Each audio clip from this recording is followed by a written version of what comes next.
in.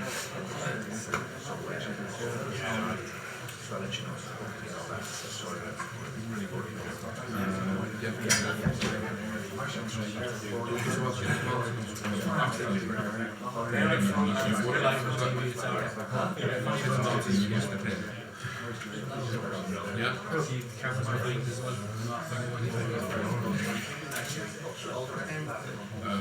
I go a little bit higher there.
Just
Afternoon, Patrick. Could we start off with the issue? And this may be one for you, Ian. Obviously, the FAI had plans in place before the terrible events in Brussels yesterday, but have they been affected at all by what did happen in Belgium yesterday? Patrick, obviously Belgium has refocused attention on this terrible global phenomenon of global terror. We at the FAI would work and be led by An Garda Síochána, the Department of Foreign Affairs and UEFA in all matters relating to security around the Euro 2016. And we're in regular dialogue and consultation, and a process is already there pre-yesterday. The association are also holding at least weekly security sessions, planning sessions for Euro 2016, which have been ongoing since qualification last November. As you know, our first game in November against Bosnia and Herzegovina took place on the night of the terrible attacks in Paris, and since then, the safety and security of fans and of team and everything that goes with that has been absolutely paramount of importance. Yes is the answer. We're absolutely engaged with that process, and it continues, sadly. Martin, is it okay to just ask you the question whether, as manager, you feel like yourself and the team are in the best possible hands in terms of security? I think so, yeah. I mean, I think it's very difficult to, if someone wants to make an attack, as happened yesterday, very, very difficult to deal with that. But overall, yeah, I think the sort of security that we're being provided with is really excellent. And of course, like everything else, as Ian says, I'll comply with anything that is happening there. Talk about matches being played behind closed doors, but I think the safety of people is the paramount importance, and anything that that is agreed upon, I think that we will fall in line. How would you feel about that, though? Games being played. Well, it's if that is an alternative, and it's the only alternative, then I think that if we're going to have a competition, we may have to comply with it. It's not ideal, and of course, people will at this stage have paid a lot of money to get tickets and get sorted out. So it's going to be, if it comes to that, then it's going to be very difficult to deal with. But if that's the only solution, then we may have to go with it. I'll see. I mean, it's obviously been sprung on us now at this moment, and there may be differing thoughts during the course of the next few weeks. Is it one where, as a football person, you just have to take a step back and leave it to experts? I think so. Yeah, absolutely. Onto the football then. I believe there may be an update on the squad with particularly John Walters, Jeff Hendricks as well. Yeah, Jeff has got a shoulder injury that he's had to deal with, I think, for quite a number of weeks now, and so we thought best going back and getting sorted out at club level. John has, I think he will be fit for Tuesday, but he thought maybe it might just be best to go home for a day or two. I think he'll be back for Friday night to watch the game, but I think he'll be available for Tuesday. And Robbie Keane sat out training today again. It's no real problem. It's just he will be okay, and I think available for any of the two games. How much are you learning about your squad already in training? Because there's a lot of guys out there and they can't all go to France. Well, I think that I think I have a fair idea after 12 competitive games with the players that have been involved on a regular basis. So I can't turn around and tell you that I'm learning any more from a couple of days' training. What's more interesting is the younger players who have come into the squad and trying to get a sort of a judgment on them close at hand. I mean, total difference between that, working with them from a couple of yards away and actually watching them at club level in the stands. So trying to have some sort of gauge of that, I think that's been more interesting than anything else. And naturally, these lads want to try and impress. This opportunity, whether they have 3/4 of an hour, a full game, or 25 minutes on the pitch. I think they're ready to grasp it. Just looking beyond the Euros, Roy Keane spoke to us yesterday and kind of indicated that he's enjoyed working with you, and if you stay, he'd like to stay. How do you feel about that? Would you like him to stay on?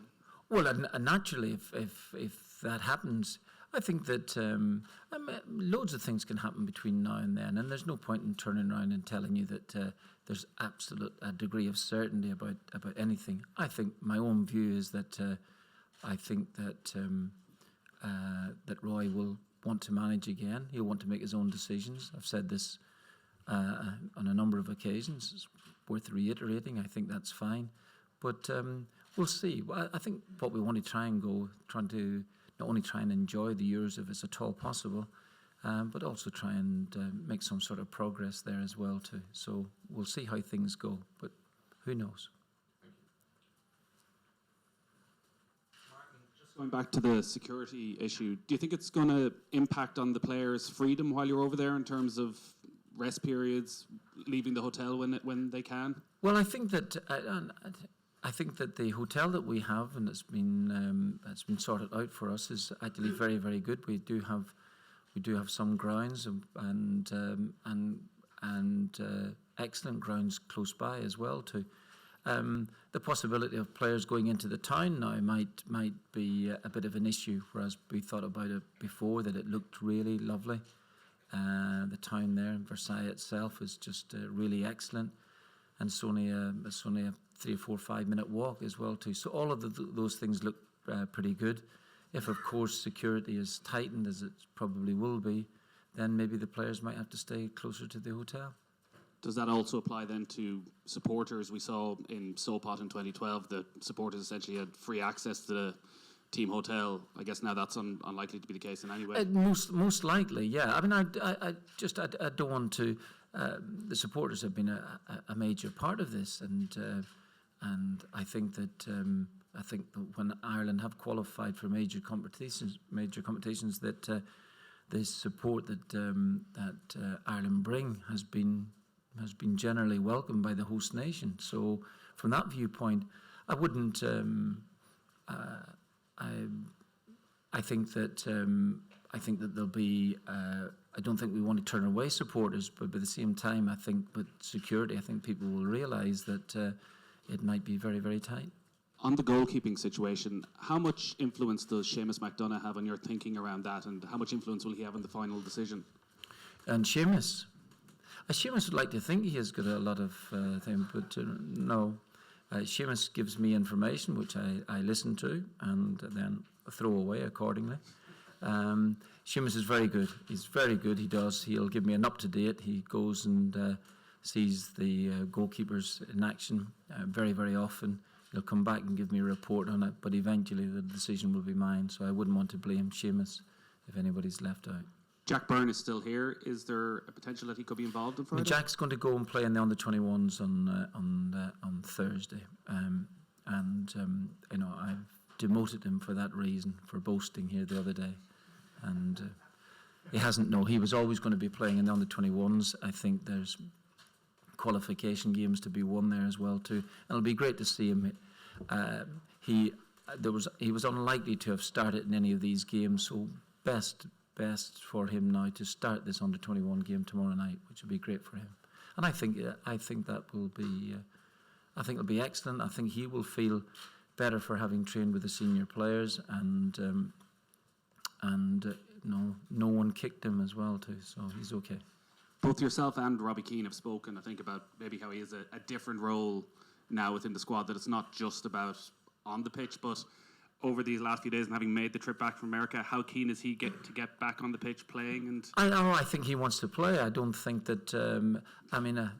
I don't think that Robbie has joined the backroom staff just yet. I think that he feels he's got something to offer, which is great. And yeah, he will participate in some of these matches. And, one of the games he will definitely start.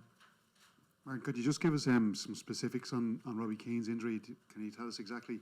Robbie? Yeah. He's going to be okay. He's all right. He's just, he's getting on a wee bit, so we're just looking after him. Just obviously you don't want any player to be injured, but with the likes of Walters and Hendrick, you know what they can do. Yeah, exactly. But does it force your hand maybe, too much that you didn't want to? I know you want to play more experienced players with the younger guys. You wanted a nice mix, but does this make it a little bit more difficult? Well, Jeff will definitely. He's gone home for good, so he will. But John will come back and join us. Well, I think he'll be here for Friday night. I think he wants to watch the game, but he'll definitely play on Tuesday at some stage or another. So. But no, you're right. I do know what some of these players can do. It would have been nice if some of the younger lads who might start or get on would have a bit of experience around them, but they'll just have to deal with that accordingly, You mentioned Robbie wasn't ready, I suppose, to join the backroom staff yet, but he's kind of going for his coaching badges. Do you think he has the skills and the right kind of temperament for management in the future? Do you know what? That's anybody's guess. Anybody's guess. Has he got the qualifications? Yeah, he's getting those at this moment. Has he got the temperament? I think so. But I haven't talked to him about. I don't have any room for him in the backroom staff at this minute. I don't want anybody else making any decisions, So I'm having a joke there. Okay, I know you didn't look as if anything rather quizzical at me. So. No, he's fine. I have no idea what he wants to do. I assume that he would want to stay in the game in some capacity. Whether he wants the hassle of management or not, I wouldn't be terribly sure. Does he want to do coaching? Of course. And but he could turn out to be absolutely brilliant. So as I said, I think he will have the qualifications very soon. And so he's all set up in that aspect. Martin, what's your thinking on the goalkeeping situation? Is Rob Elliott your starting number one now, considering he plays regularly? No, I'm hoping that I suppose I announce it here now, but I wanted Darren Randolph to start one of the games, and I wanted Robbie Elliott to start the other one. So depending on which one for Friday and Tuesday, I'm not sure yet, but that was the idea. And particularly, I think that it would work out well because Robbie hasn't much international experience, and Darren, who is when playing for West Ham, he has done exceptionally well. And the longer, of course, they stay in the FA Cup, better for him and possibly us. So, and we'll see how they do. But Darren has done very, very well. Stepped into that game after Shea was injured against Germany, took it in his stride, and has done exceptionally well. And Robbie, I think, has surprised and exceeded, I think, expectations up there at Newcastle at this moment. So well done him. So the two of them will definitely start taking injury into consideration, and we've got a couple of days training still to negotiate. But that's the way I was looking at it. The likes of Rob Elliott, John O'Shea, the Norwich lads obviously are engaged in difficult times with their clubs at the moment. Is this a breath of fresh air for them almost, or do you have to talk to them about the situation psychologically? No, I don't have to talk to them psychologically, but I do think it's, I agree with you, I think it is a good break for them, and I think they do enjoy it. And I've, just drawing on my own experiences as a player, when things were going brilliantly at Nottingham Forest, it was still really, really nice to come have an international break for possibly less time, but just to meet up with the Ireland players. The Northern Ireland boys was great, and good spirit there. And I think there's a good spirit here. So I do think it's a nice break for them now at this minute, not to be thinking every single minute. It doesn't mean in their spare time are they not thinking about what's going to happen when they go back to the club level. But no, but I haven't had to bring them into a darkened room and talk them through things. You know, I think they're bringing me into the darkened room. Okay, thank you. Just you mentioned Forest there. I just wonder what you make of what's going on at Leicester at the moment. And how it compares maybe the two achievements. Fun enough, I've been asked that question a few times, and I see a lot of comparisons between the two. Forest, we went up. Some people could say we scrambled up in third place that year, took what it would be known as the Premiership, the whole First Division, by storm, and most people thought that we wouldn't do it, and by the time that they realised we could, it was probably too late. I see that with Leicester now, and great comparisons, absolutely. It'll be a phenomenal achievement if they do it, the achievement of the century, although I've also been reminded by that the century is only 16 years old. And, but it's the two things do draw comparisons. And in this day and age when there's big money being bandied around with the big teams, this would be enormous, and well done there. Fantastic. I bet you thought winning a couple of League Cups and all you achieved new there was big. It's amazing they might have. I still think that's big. You see, that's a great achievement, and the manager deserves all the credit in the world. Absolutely, the players have been fantastic, and well done them. Really great achievement. I was really associated myself with the old Filbert Street. They've moved to the new ground, so it's a different era. Well done there, honestly, really great. But still the same club. Thank you. Martin, just going back to one more question on the goalkeeping situation. Because Rob Elliott is playing regularly every week, and maybe some of the other guys are not, is that a factor in any sense? It certainly helps. It certainly helps. There's no question about that. And if he continues in the form that he's showing at this minute, that would be great. And I mean, we've a number of 7 or 8 matches still left to play yet, and that would certainly be good for him. We'll see. Darren has done exceptionally well, and we will see. But it is definitely, I would imagine, it would be a decent advantage to him, the very fact that he's playing pretty regularly. Yeah.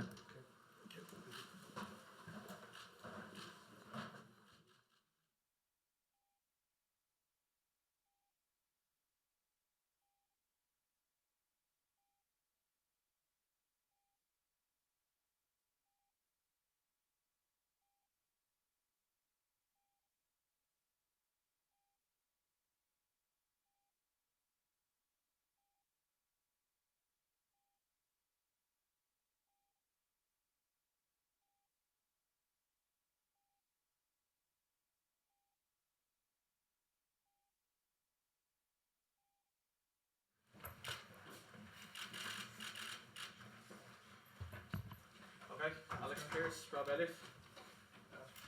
Rob, Martin O'Neill just told us that you're involved in a bit of head-to-head, so you're going to start one game. Dan Randolph's going to start one game. Did you know that? How do you feel hearing it? No, I think it's probably the first I've heard. So obviously, if that's what you said, that's great to get a game, an opportunity to play.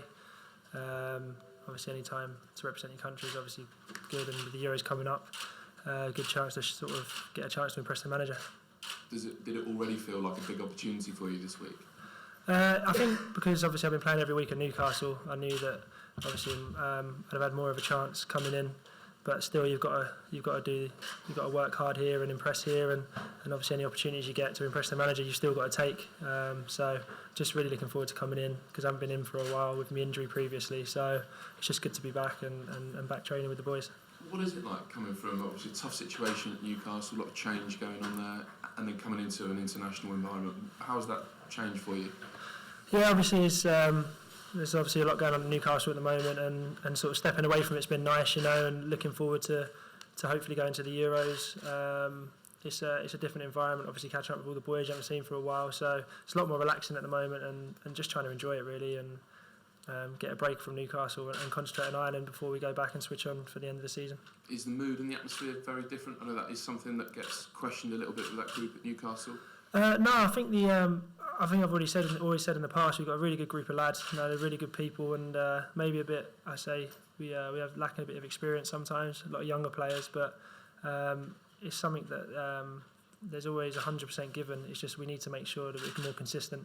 I think Rafa Benitez has said that since he come in as well. Is the consistency we need to hit, and then obviously coming away with the boys here, they've obviously reached fantastic heights in what they did against.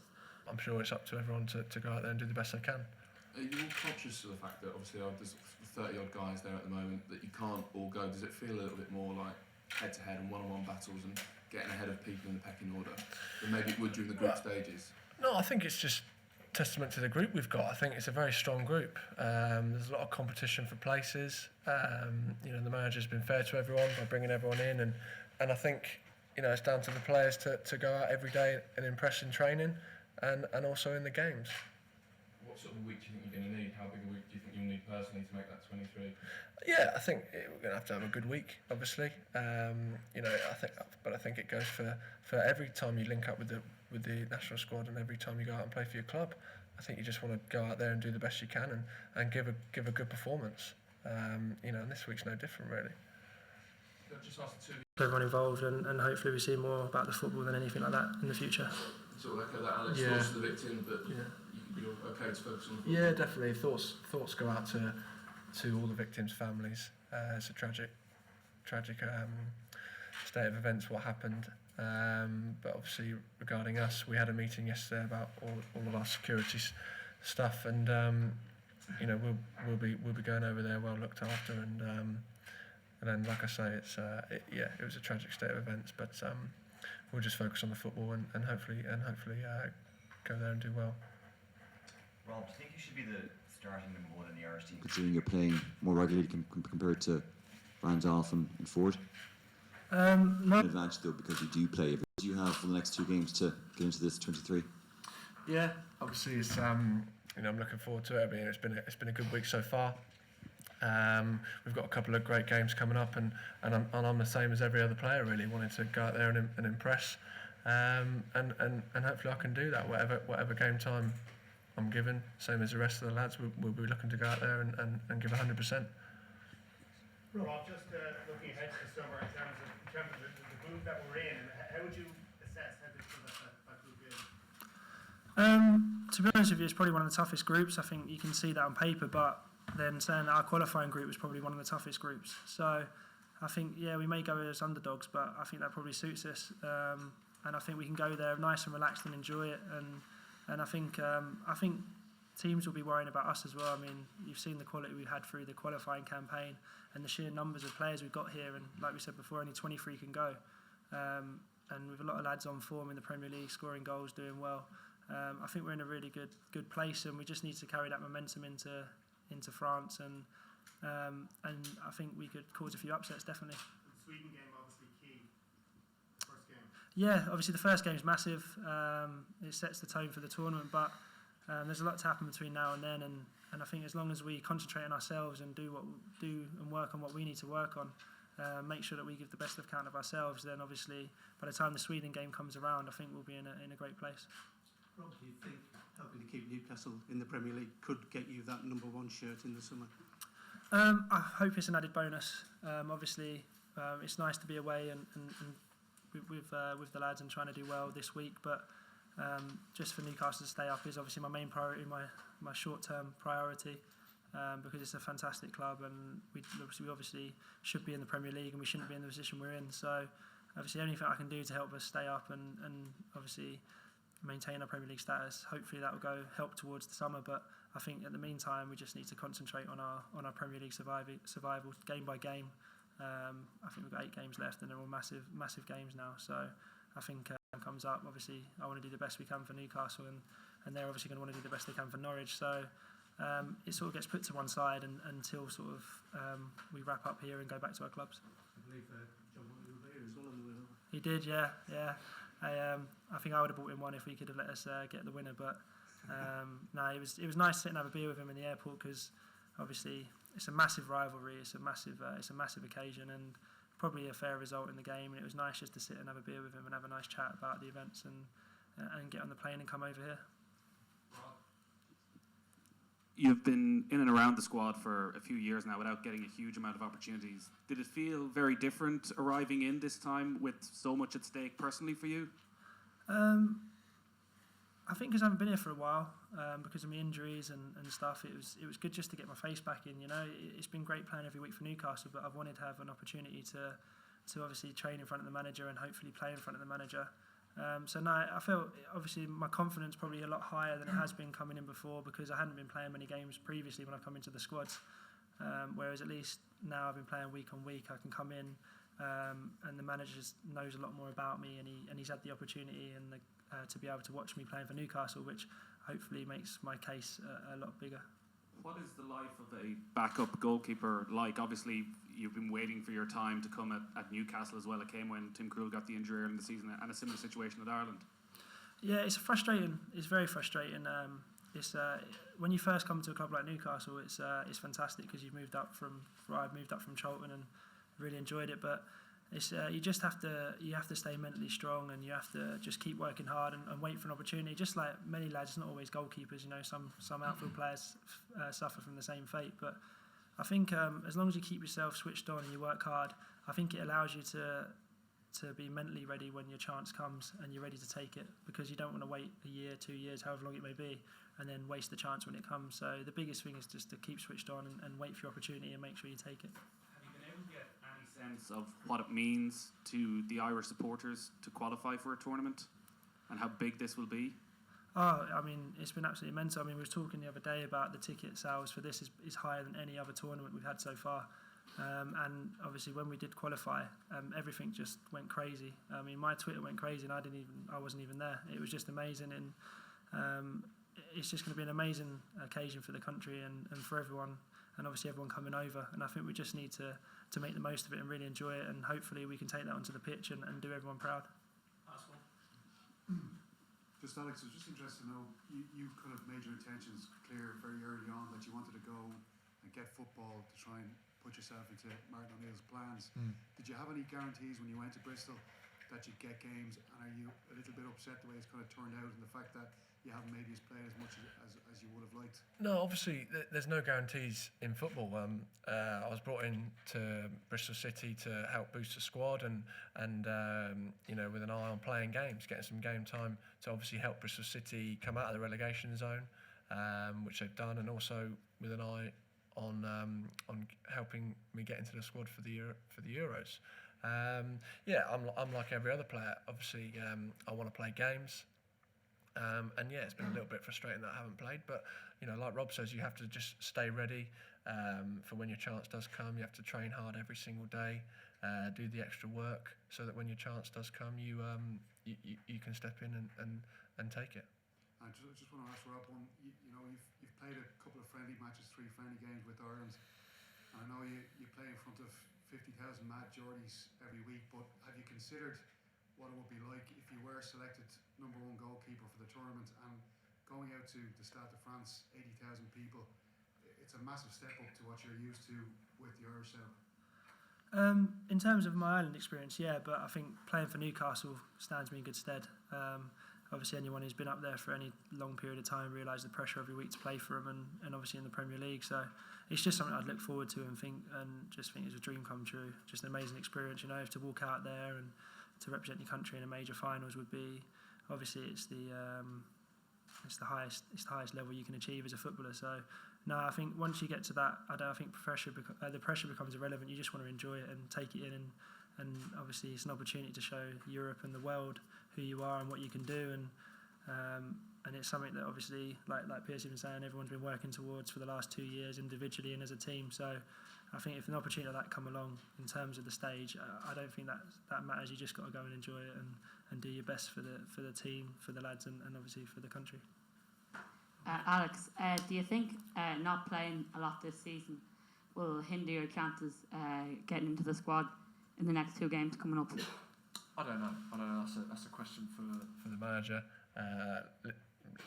Like I say, all I can do as a professional is just go and train as hard as I can every single day, try and impress the management team, and then if I do get a chance to get some game time in the games, come in and hopefully do well and put myself in their thoughts for the summer. That's all you can do as a professional. Okay, thank you. Cheers, guys.